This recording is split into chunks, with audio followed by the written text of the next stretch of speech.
right, good morning, party people. It is February 11th on Sunday. And Miss Annika, you gave me your cold. Back to the black seed oil. All right, I'm going to start using that again. Gosh darn it. Okay, so today we are back in Hosea. I'm only going to do a few verses because this is a pretty intense section and I want to cover this in some detail. So our daily reading today for February 11th, we're back in the New Testament. So for those of you that are not following or don't understand my daily reading, I have the Bible divided up into 3 sections. For the main reading section, the Old Testament, the prophets, and the New Testament. And so each one of those sections, we read 2 chapters in one book and then 2 chapters in another book. So it's 4 chapters total. And then I rotate those between the Old Testament, the prophets, and the New Testament.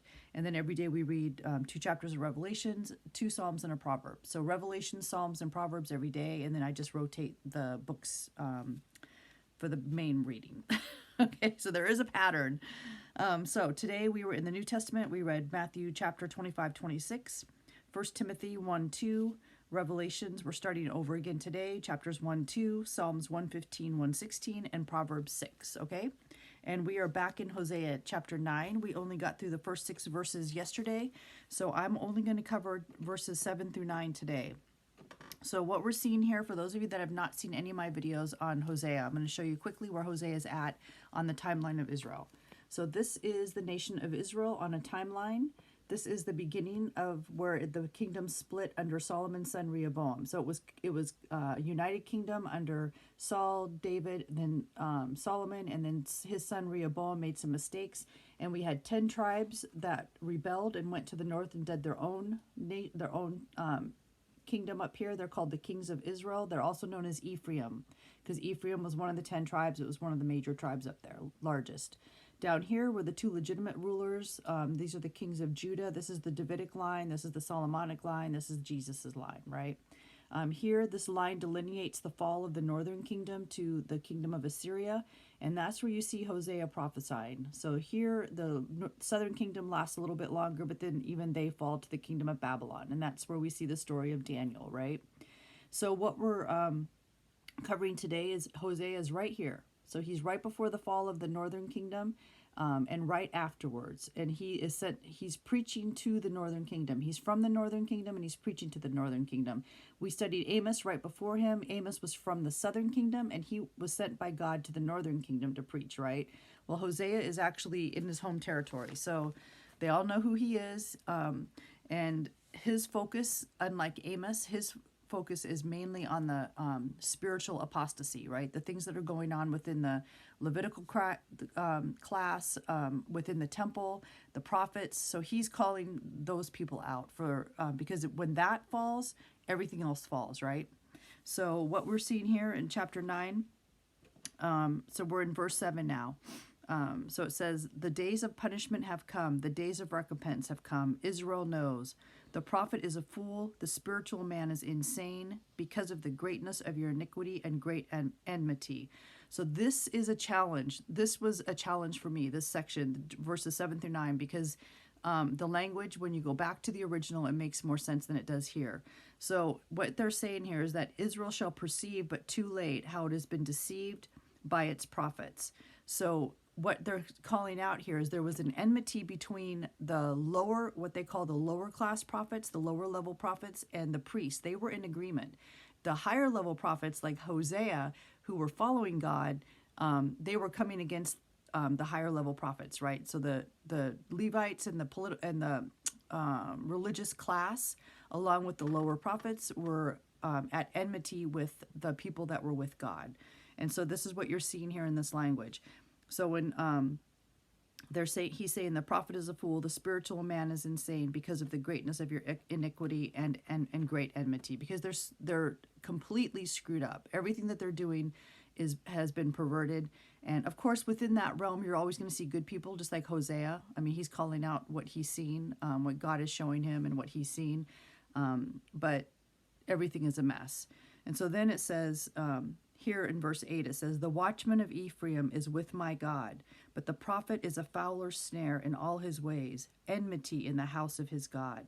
So here it looks like, okay, so it says the watchman of Ephraim is with my God. So the watchman is Hosea. So it could say Hosea of Ephraim is with my God, or his God, right?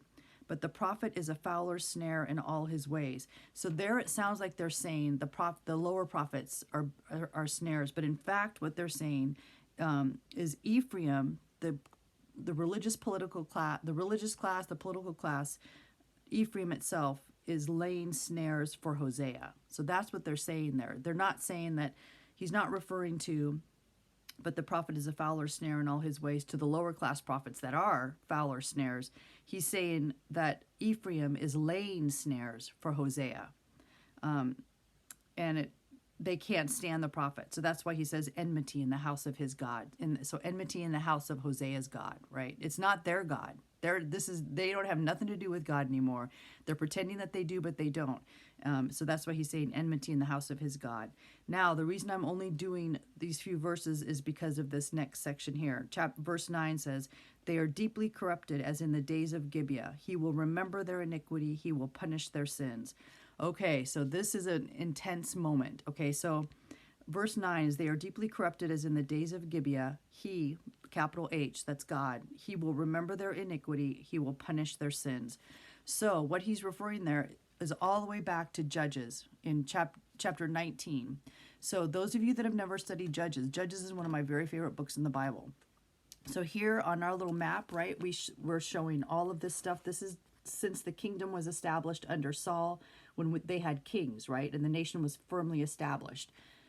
Judges takes place after Joshua. So this is when they first come into the land before there's any kings.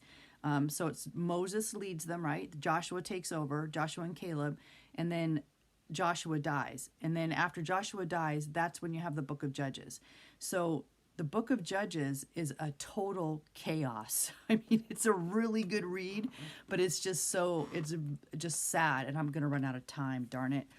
So what you want to do is go back to chapter 19, and this is the story that he's referring to in chapter 19 in Judges, that it basically culminates the end of Judges. It just culminates the end of just total chaos in the book of Judges. And let me read to you how Judges ends, because this is after the story that he's referring to here. It says, Judges ends before the book of Ruth. It says, "In those days there was no king in Israel. Everyone did what was right in his own eyes." So that's how Judges ends. That shows you how screwed up Judges is.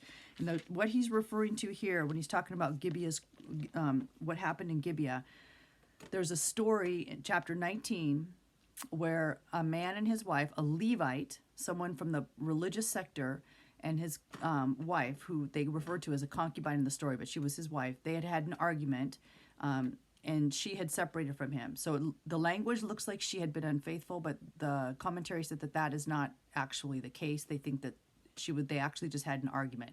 She left him, went to her father. He went after her and brought her back. It says that he spoke kindly to her and brought her back.